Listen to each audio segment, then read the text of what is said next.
Hey, I'm Decathlon Gamer. Welcome back to Out of the Park Baseball 25, episode number 12. We're still in the offseason, and I've started to move forward. It's really only been a few days, but what's happened is I'm on the verge of a third deal. Now, I already did 3 deals at the tail end of last episode where we flipped a lot of our lower level prospects. This is our phase B into better prospects, top end prospects. Not the best prospects, but good prospects, like ones that aren't just expected to be fringe major league players, but significant contributors. Well, since that time, I've gone ahead and completed 2 more deals, and here is our third that is ready to complete. For this one, we're going to get Eduardo Herrera, 3.5-star potential. Now, the key to these deals and making them work is that I am getting young players that are recent draftees, that are just becoming eligible for trade, ones that have not been around for a significant time. They got a long ways to go before they become the prospects they're supposed to be, but that lowers their value a little bit because they're not on the verge. They're not almost major league ready. They're still off in the distant future strong candidates. What am I giving up in return? Well, we're still in phase B situation, and what I've been kind of doing to set the tone for now what is our 6th. The first 4 prospects are all 1.5-star prospects, as in never going to get anywhere near major league level, therefore have no actual value to me and are very easily replaceable. In fact, so replaceable they're not even really worth it to have on the team. That's part of the reason why I'm trying to offload all of them. I don't think we should have any prospects below a 2-star rating. Speaking of, the next 4 are 2-star rating. A lot of the prospects that I'm offering out right now are ones that have been in the minors long enough that they are Rule 5 eligible.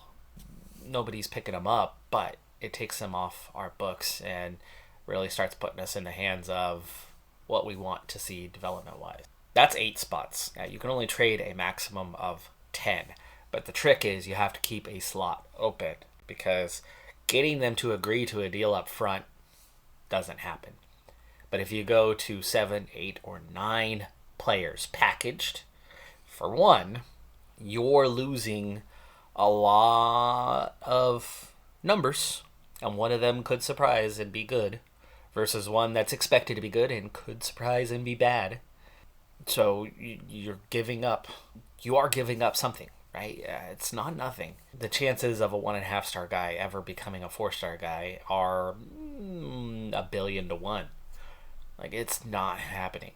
The chances of a 3.5-star guy being a 4-star guy, oh yeah, that could happen, right? And the odds are pretty decent of that. So getting a 3.5-star prospect for a bunch of 2-star and below prospects, that's 8 of them. Then, because I'm going a little bit higher now, 3.5-star potential, not the 2.5 or the 3s like we were grabbing earlier, but starting to edge up higher to would be the best prospects we have kind of level. We then add in John Rhodes, 2.5-star. That's good for us. John Rhodes is somebody we brought in through a trade, through that phase 1 trade last year. We acquired him that way. Oh, and what did they ask for? Henry Bolt? Same thing. Both of these players were phase 1 acquisitions. 2.5-star prospects. Fringe major league prospects. One is close. And actually, that was a trade. They both came through trades. And now we're flipping them for a all-star potential caliber player. The reality is it's taken me, it would have been roughly 10 players for the first trade, 10 players for the second trade, and now 10 players for the third trade. We're flipping 30 prospects for one all-star caliber guy.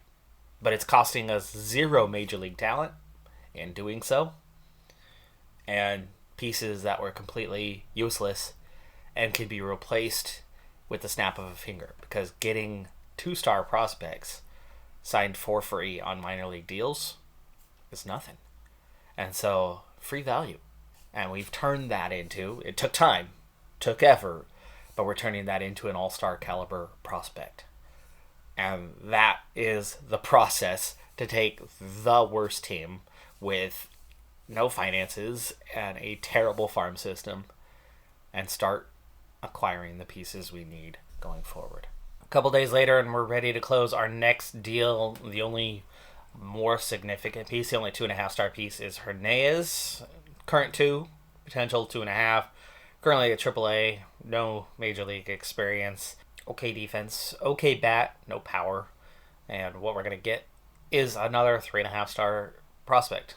Left fielder, Pantojas. Of all the sports, I think baseball has probably done the best of any sport framing their recognition system for who's the best, who's the GOAT, right? Other sports just have these silly arguments back and forth, where baseball truly has measured and analyzed, and unlike so many sports, they've had deeper metrics. They've had a deeper stat system than other sports decades earlier than others have managed to do anything like that. And there's not another sport out there that has the richness of a conversation at this time for the Hall of Fame ballot every year that baseball has. And I can vote for up to 10. Takes 75% to get on. So Todd Helton, crazy close. But it's also, you only have, I believe it's 7 years. So he's down to his last year. He had 72% a year ago. Todd Helton is 100% the big name that's on the list right now. Andrew Jones, oh no, it is longer than 7. Is it 10 years? You have 10 years to get in, maybe? Yeah, there's a 9th year with Manny Ramirez. 10th for Billy Wagner. Okay, so it is 10-year limit. It's been a little while for me. A lot of these are first years. You have to have a certain percentage, like 5%. Let's see, Torrey Hunter. Yes, has to be 5%, I believe, is the mark to stay on the ballot in subsequent years. You have 10 years to get 75% of the ballot to make it into the Hall of Fame. After 10 years, if you haven't made that, you're off the list. If you ever fall below 5% as a threshold, you're off the list. It takes... it used to be 10 years. It's no longer. It's... they shortened it. I know they shortened it. What is it? 2018 is the retirement time here, so 6 years? That's all? No, yeah, we're still 24. I thought it was 7, but apparently it's 6. We don't have a ton of time to really discuss in much detail what is being planned for this one, but Todd Helton barely makes it for me. And by barely, I really mean barely. For a number of years, I was not on board with him making the Hall of Fame. The metrics are there, barely. But the key for him is he spent his entire career in the most batter-friendly stadium in all of Major League Baseball. Numbers have always been embellished in Colorado. The elevation being a huge part of that, but the stadium in general is very favorable to batters. Boosted his numbers throughout. He's only a 5-time All-Star. He did win the Great Glove Award 3 times. A very iffy one for me, but he's close. The numbers are there. You exclude the ballpark factor, it's a pretty easy decision. You include the ballpark factor, and it becomes tough. For me, Felix Hernandez is such an easy call. He's one of my favorites, and such an easy decision there. For the other 3, lots of questions looming over their head. Let's just, for a second, give a brief Here's my view on the steroids era. It's an era. There was cheating before in that era. There's been cheating since. That era specifically was steroids abuse at an extreme. Not every player, a vast majority, were all abusing steroids. So if Alex Rodriguez and Manny Ramirez are using steroids, so is their opposition. Does it impact their numbers? Absolutely. How much does it impact their numbers? Hard to say. Do I support the cheating? Hell no. Were they the best of their era? Yes. With or without the cheating? Well, without the cheating, obviously, their numbers wouldn't have been as good.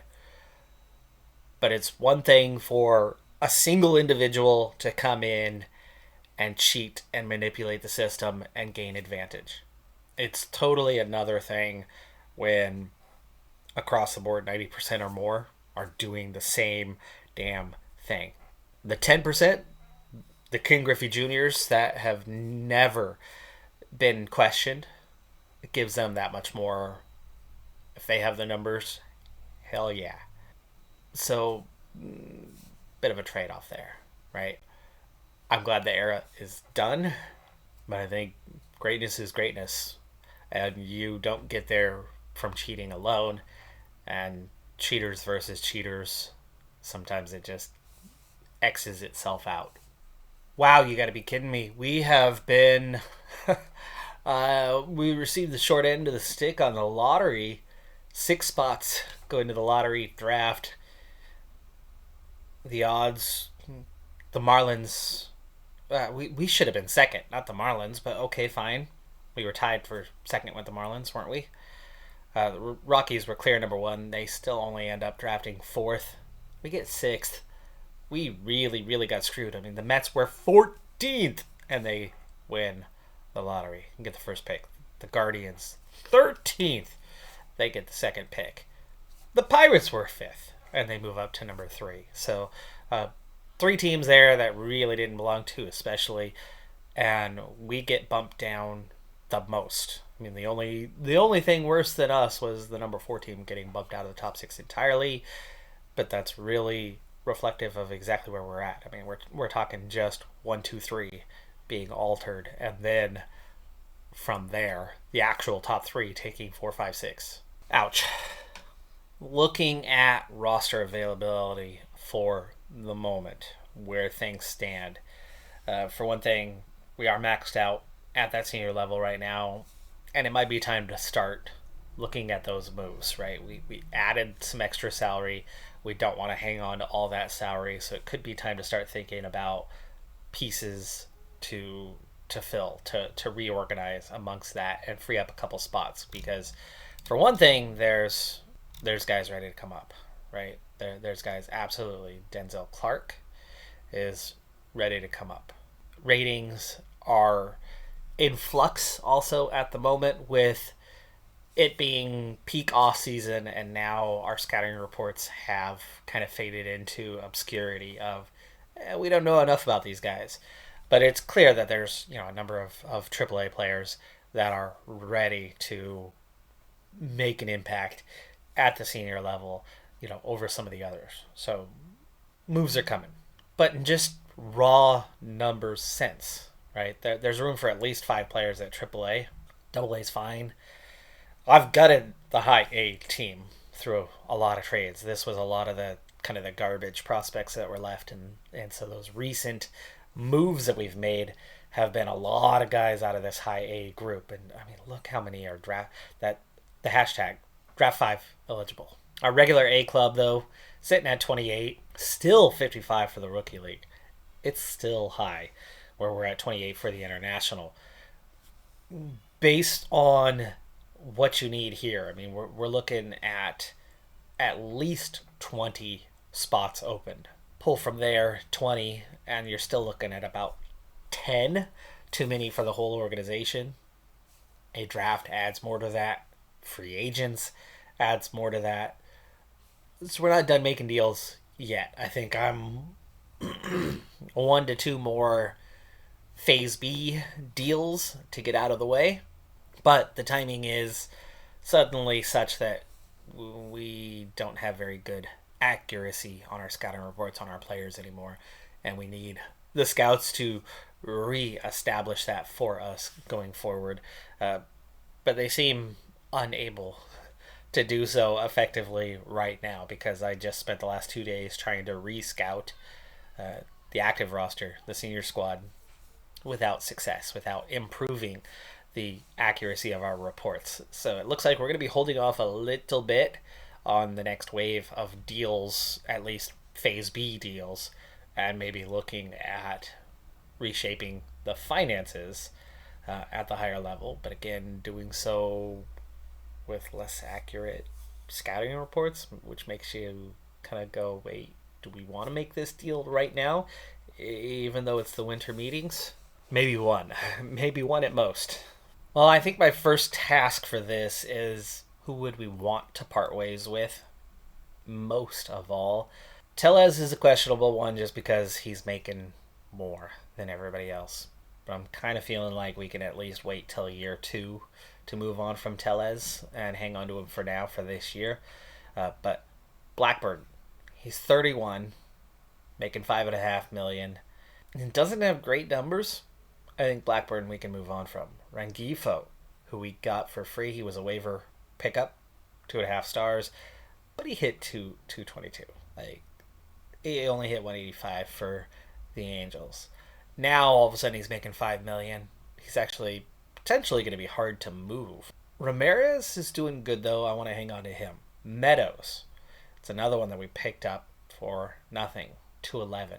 Brown, he's 32 years of age. He's doing slightly better, and he was already with the organization, right? But I think those are the pieces. So Blackburn, Rengifo, Meadows, Brown that we'd like to flip for either prospects or something major league ready. But I don't care if I only even get one player back. Those are guys that would have been let go into free agency. Somebody may or hopefully is interested, even if we're getting kind of a minimum return on them. Well, it looks like the contracts on these guys just really weren't good. Blackburn, at least Meadows and Brown. I haven't gotten into Rengifo yet. But to get rid of Blackburn and Brown, we essentially have to give them away. We're going to go ahead and do it. I'd rather hurt the Yankees more than the Sox and have them eat up the salary. We've got to get rid of Liberatore with them.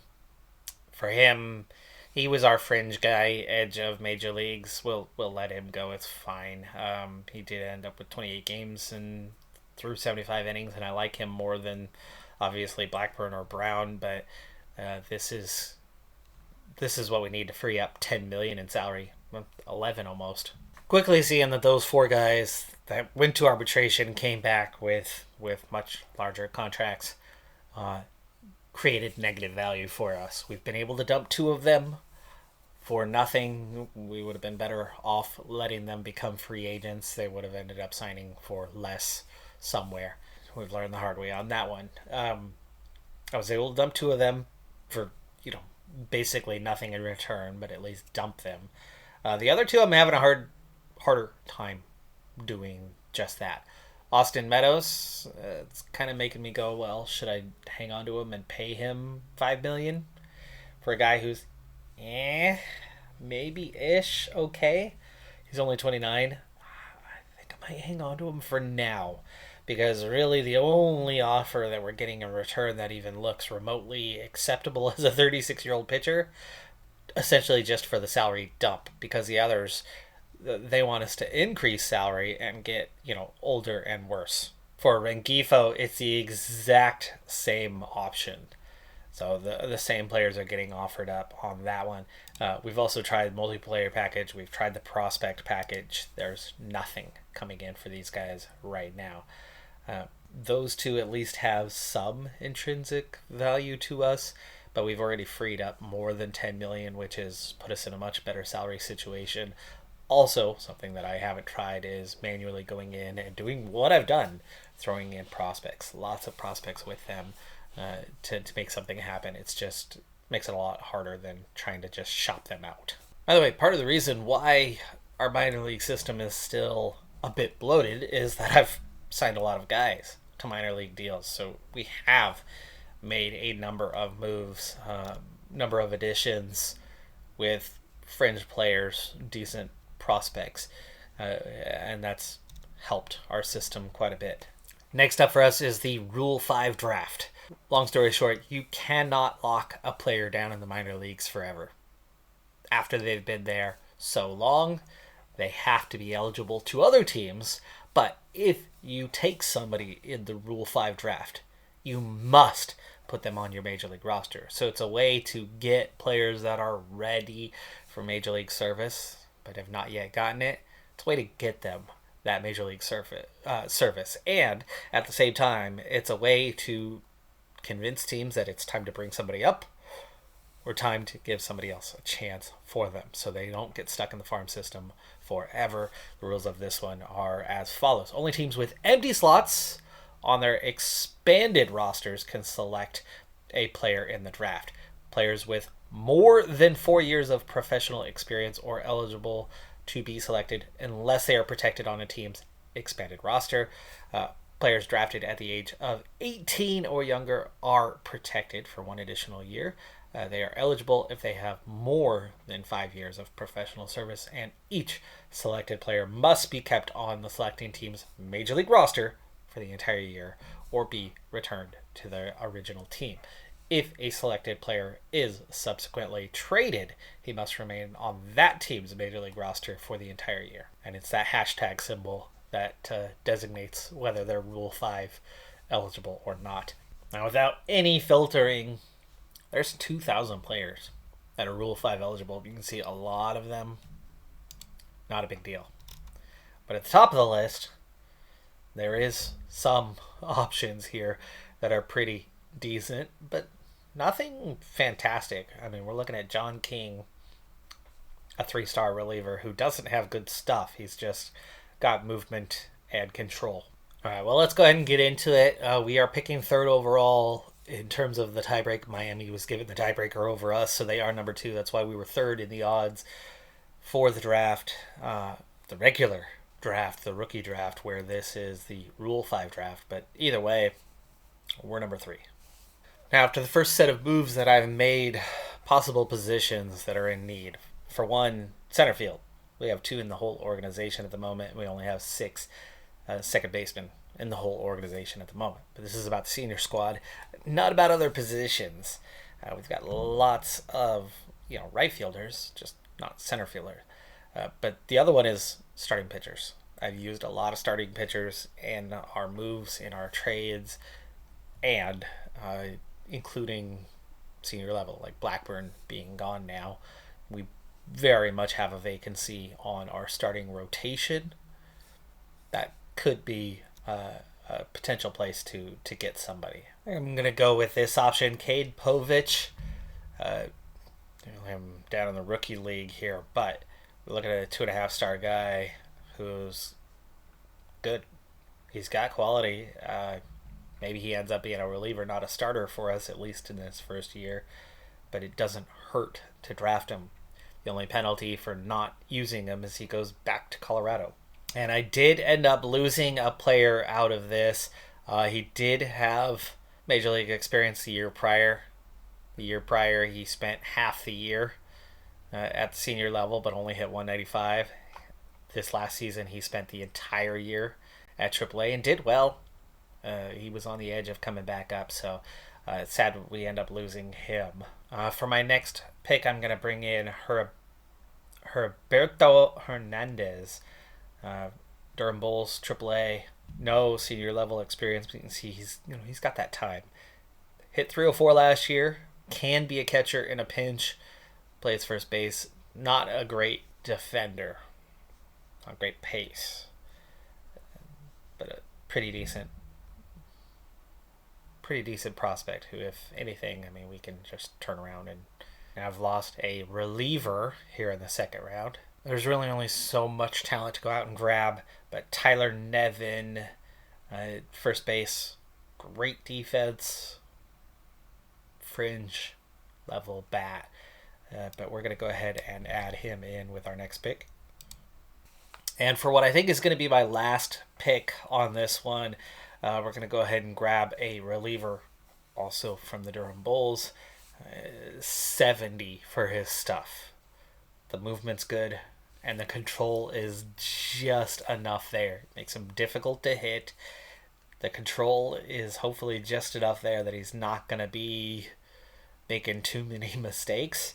He just came up to AAA this last year. In fact, it's a little early for him to be a proper major league ready kind of guy. But we're going to... Actually, that's from the last 2 years. I'm surprised he's even eligible at this point.